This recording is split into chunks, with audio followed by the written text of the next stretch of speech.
महाराष्ट्र की सियासत में एक बार फिर गर्माहट है। इसका कारण है एक सीक्रेट मीटिंग।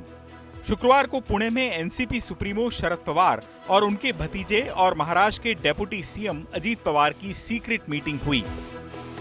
मीटिंग एक बिजनेसमैन के घर पर हुई।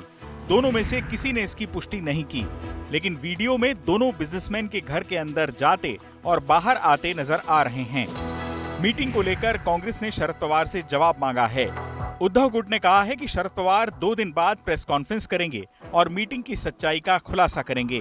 ये दोनों ही पार्टियां महाविकास अघाड़ी गठबंधन का हिस्सा हैं, जिसमें शरद पवार गुट भी शामिल है। दूसरी ओर बीजेपी ने इस पर चुप्पी साध ली है।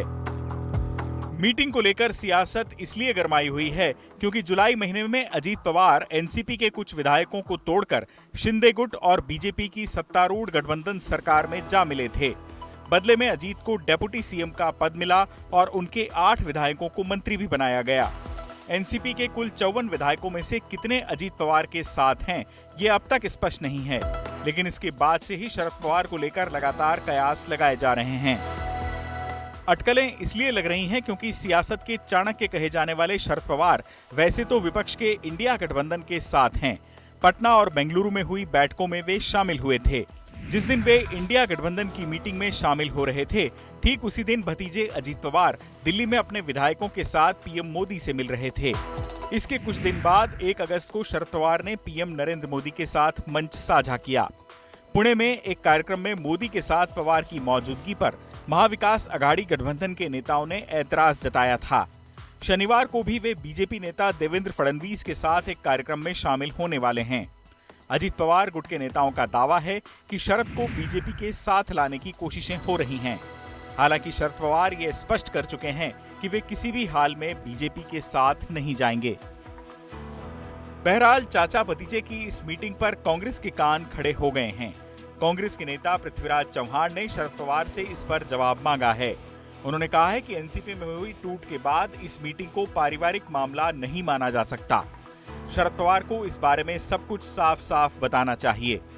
उधर उद्धव गुट के संजय राउत ने मीटिंग पर चुटकी लेते हुए कहा कि यदि नरेंद्र मोदी और नवाज शरीफ मिल सकते हैं तो शरद पवार और अजीत पवार क्यों नहीं मिल सकते। उन्होंने ये भी कहा कि 2 दिन बाद शरद पवार एक प्रेस कॉन्फ्रेंस कर मीटिंग के बारे में बताएंगे। बात ऐसी है, शरद पवार और अजीत पवार जी की मीटिंग हुई, ऐसे हमने आपके माध्यम से सुना और पढ़ा है। इस बारे में दोनों नेताओं ने अपनी बात नहीं रखी। देखो, नवाज शरीफ और नरेंद्र मोदी अगर मिल सकते हैं तो अजीत पवार शरद पवार क्यों नहीं मिल सकते। ये बात छोड़ दीजिए, मजाक की बात है ये। लेकिन मुझे लगता है माननीय पवार साहब 1-2 दिन में इस बारे में अपनी बात रखने वाले। शायद शरद पवार साहब ने अजीत पवार को न्योता दिया होगा कि इंडिया के बैठक में शामिल हो जाए, और क्या हो सकता। मीटिंग को लेकर बीजेपी ने चुप्पी साध ली है। पार्टी नेता और महाराष्ट्र के डेप्यूटी सीएम देवेंद्र फडणवीस ने कहा कि उन्हें इस बारे में कोई जानकारी नहीं है।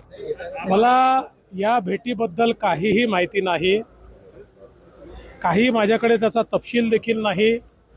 भेट झाली नाही झाली, किती वेळ झाली, या संदर्भातली कुठली माहिती माझ्याकडे नसल्यामुळे मी तुमच्या ज्ञानामध्ये काहीही भर टाकू शकत। शरद पवार राजनीति के चतुर खिलाड़ी हैं। उनके हर एक्शन में कोई न कोई सियासी मैसेज छुपा होता है, लेकिन इसको डिकोड करना बेहद मुश्किल होता है। इस मीटिंग के बाद सवाल उठ रहे हैं कि शरद कहीं 2 नावों की सवारी करने की कोशिश तो नहीं कर रहे हैं। खुद इंडिया गठबंधन के साथ रहकर अजीत पवार के जरिए कहीं एनडीए के साथ भी गलभैयां तो नहीं कर रहे। लेकिन ये केवल अटकलें हैं। इन सवालों से पर्दा खुद शरद पवार ही उठा सकते हैं। चुनाव आज तक।